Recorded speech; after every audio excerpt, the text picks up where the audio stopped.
Hey dudes and dudettes, today we're taking a look at an early access game that I think should be on everyone's radar, The Hand of Merlin, which is a turn-based roguelite RPG mixed with cosmic monsters that you expected to come out of your bed to grab your foot when you were 6. I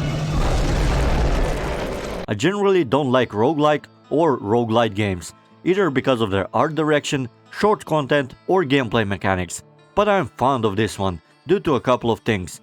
The metagaming is heavily restricted, so each run feels fresh due to randomization in events, choices, and available equipment. The developers respond to the messages about issues with the game, and they post blogs every 7 to 15 days on what they are currently working on in the game.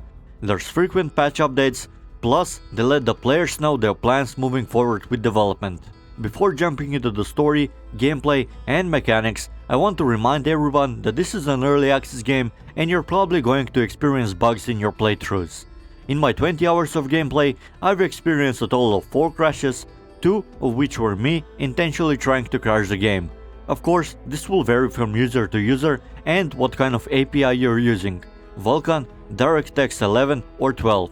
Even though the game is in early access, it's fully playable from start to finish, so you don't have to worry about major content being withheld until release. Давай! The story is a journey from Albion to Jerusalem, with 3 heroes that are tasked by the spirit of Merlin to return the Holy Grail to Jerusalem in order to save the world from cosmic corruption. You travel the lands ruled by different kings in each playthrough and encounter random events, bandits, and monsters on the road. The longer you travel, the more the land is corrupted, and you will find bigger, more powerful monsters on the road. If 1 or 2 of your heroes fall, you may encounter others in hero nodes who will continue the mission with you. Merlin's spirit may aid you in battle depending on how many magic essences you have collected by exploring the arcane nodes on your journey to Jerusalem. I bought this game around the Steam Early Access launch in May, played it until the second week of June, and I left it at that.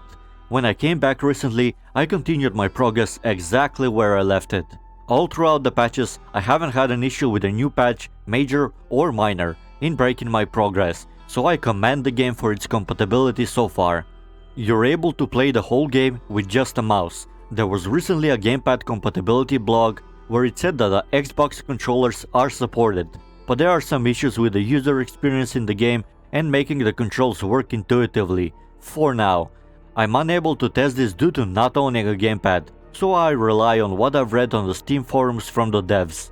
The game is challenging. Overall, the mechanics are simple to learn and there are tooltips for what the spells do. However, you may find combat difficult after you finish the first area, Albion, even when playing on normal difficulty. On top of that, the developers are planning to release a hard difficulty as well, to suit those of us who like pain. The main focus of the game is combat, but I believe the implementation of the story is well done as well. As you travel from node to node, you may encounter random events that can yield a benefit or a negative consequence depending on the few choices that you can pick. However, I noticed that there are some random events that are straight up beneficial or detrimental to you. Additionally, there are character class specific choices and choices based on RNG, which have an increased chance of success if selected with a special character. I appreciate the presentation in events in the book, alongside what appears to be a pencil-drawn picture on the side. I think this is a great artistic touch for storytelling. Combat might not be what you expect from a standard turn-based game, such as a version of opportunity attack being an active skill that needs to be precasted like XCOM's Overwatch, and healing health of a character costing special resources during combat. But you may still restore armor through abilities. Armor is a resource that gets restored after every fight, unlike health that can be restored by using Merlin's power, paying gold to a healer in her city, or a random event. Currently, there are 3 classes in the game: the Warrior, the Archer, and the Mystic. As you would expect, the Warrior is a tank type, but can be built for damage. The Archer is a damage dealer with some crowd control and mobility. The Mystic is a mix of support and a damage dealer. There are 3 characters for each class that can be unlocked by reaching certain achievements in the game. Some are better suiting to different playstyles.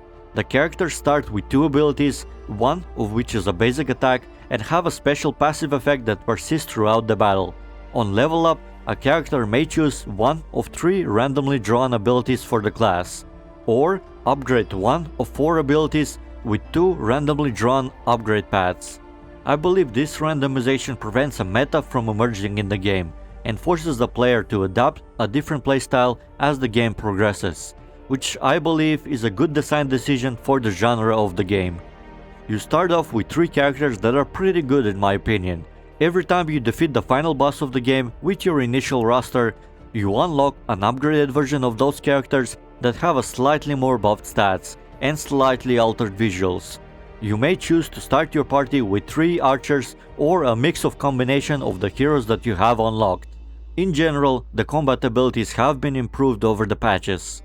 As a small feedback, I think setting the basic attack action as a universal action and allowing the players to choose 3 more abilities instead of 2 would make combat more engaging due to higher character versatility. Additionally, I believe that Mystic should have an ability to restore health of party members during fights, not just armor. However, I think a better solution for this would be to add 4 more characters in a different class that specialize in supporting, rather than the Mystic character being a mix of support and a damage dealer.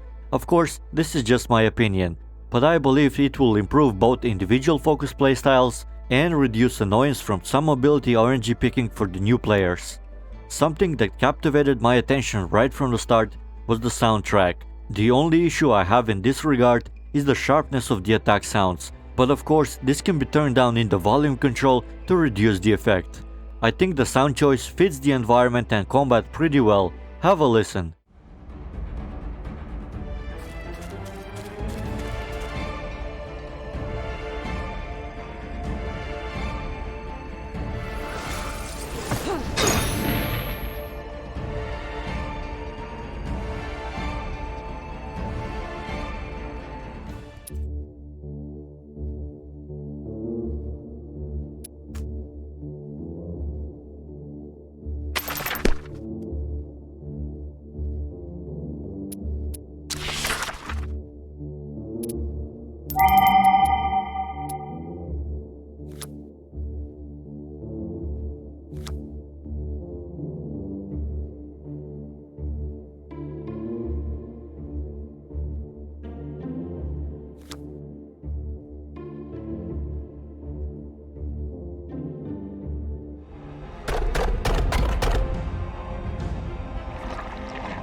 I think the Hand of Merlin is a good game as it is right now, which of course will get better if the roadmap from the developers is followed.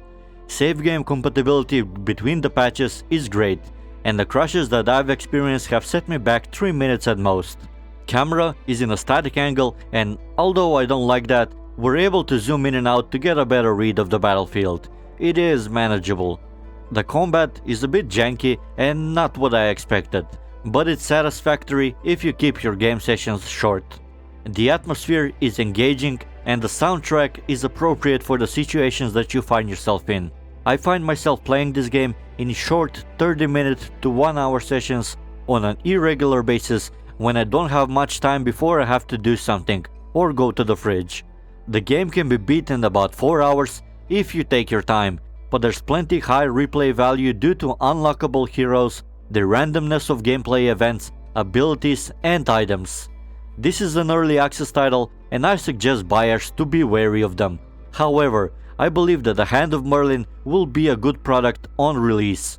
I recommend it to players looking for something casual with a sense of progression. The price tag is $25, and I think this is a bit high for what the game has to offer at first glance, or at least for now. But as more content updates come in the game, I think this could become a perfectly reasonable price. Of course, only time will tell if this statement ages like milk. There's no full release date set for the game, but I expect it to release somewhere around the summer of 2022.